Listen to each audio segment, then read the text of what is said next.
Hey, good morning there, sweet peas. Basic prepper mom Myra here. Doing something different with the makeup, and apparently thought I'd go back to the 80s and try the blue eyeshadow. So, I apologize. Anywho, there's a lot going on out there. Russia and Ukraine, as we know, are basically Russia has invaded Ukraine. And this situation is very, very, very, very fluid, very fast acting. So by the time I actually post this, there could be something else that goes on as well. And I've done a few videos here and there, but then it's like something happens and I stop. I said, okay, we'll have to redo it, and I'm just going to do it based on the current situation that is happening today, February 25th at 8:48 a.m. California time.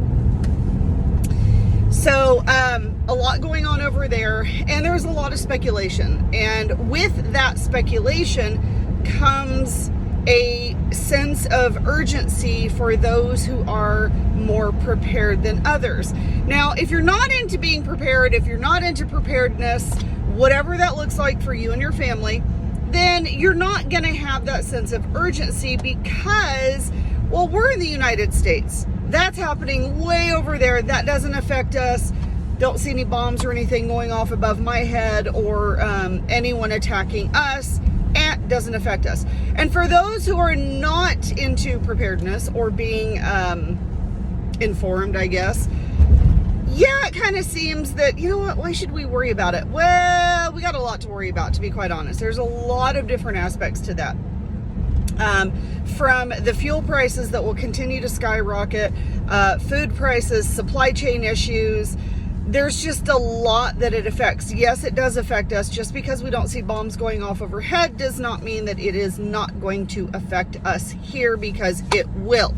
And then, of course, there's always threat of cyber attack, which would shut everything down. So, a lot to be prepared for, or a lot of situations that you need to be prepared for. Now, we talk about also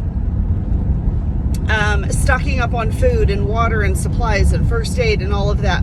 But do you have an actual plan in place? And I've touched base on this briefly in another video that I did, but I want to kind of go a little bit more in depth. The first thing that you need to do is have your plan in place. What does that look like to you? If we are in a true crap hit the fan scenario, or we are in a true preparedness situation, what plan does that look like to you?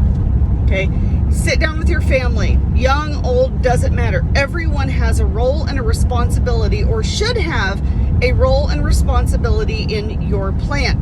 If you plan to be bugging in, if you plan to bug into your house, to your location, that's great. Have a plan in place. Make sure that everyone knows what they're supposed to do. Who's in charge of food, who's in charge of water, who's in charge of security, who's in charge of cleaning, sanitation, whatever the situation, have your plan in place. If you have family members that are planning to bug out to your location, once again, they all need to be involved. You need to know who's coming to your place. You need to know who's going to be there and who's going to be in charge and what. Not only do you need to know that, but everybody else needs to know that. So if you've got Cousin Joe and Aunt Nancy that are going to be bugging out to your location, or you have a central location to bug out to, then Cousin Joe and Aunt Nancy need to know what their roles and responsibilities are within your family unit, okay? Or your working unit that you have.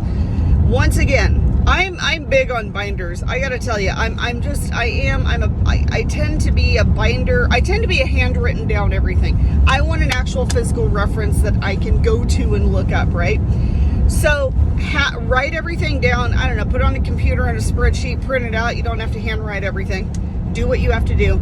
But write down everyone that would be involved in your household unit at that time if something bad happens. What are their roles and responsibilities? Aunt Nancy is going to be in charge of gardening. She has seeds, she has plants, she has the knowledge, okay?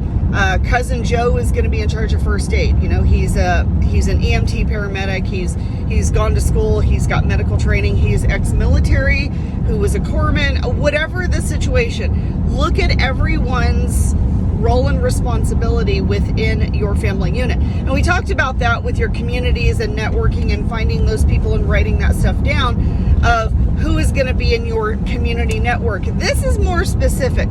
This is more who is in your house and how is your household going to run. Your communities and your networks that you reach out to, those are people kind of after the fact that you can reach out to that has those supplies that you may or may not need, okay? When we talk about your family unit, we're talking about people that are going to be in your house if crap hits the fan. Who is in charge of what? What are we going to do? What is the plan? Make sure everyone knows the plan ahead of time. If you have to write down a spreadsheet, put it on the computer on a spreadsheet and say, okay, Aunt Nancy, you're in charge of gardening. Cousin Joe, you're going to be in charge of first aid.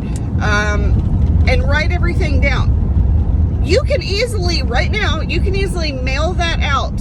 Hard mail. You can email it too, I guess. Suppose you could email it to all of your family members that will be in your family unit so that they know ahead of time, so that they can prepare ahead of time. So if you've got Aunt Nancy doing gardening, she knows that she's supposed to gather at this point when she still can, gather seeds, gather whatever she needs, make sure she has a thing put together, like a bag or a box or something that has all of her gardening supplies, all of the seeds in it, everything that she needs to leave.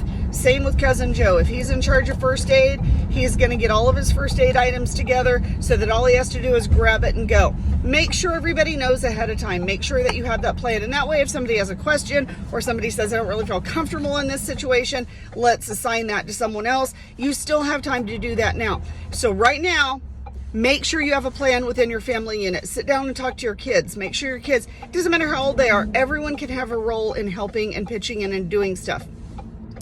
Well, actually, I'm going to do a video and actually talk about kids and kind of how to incorporate them and not have them very fearful if something does happen. Have that conversation with them now. Have a plan in place. Have your family unit ready to go in whatever time you have left. If something does happen and if we are in a crap at the fan scenario. So that is what I wanted to focus on today. Hope you guys have a wonderful, amazing day. I will touch base with you later. And once again, if you have any questions or comments, reach out to me. Absolutely 100%. I'm here and I will talk to you later. You guys have a great day.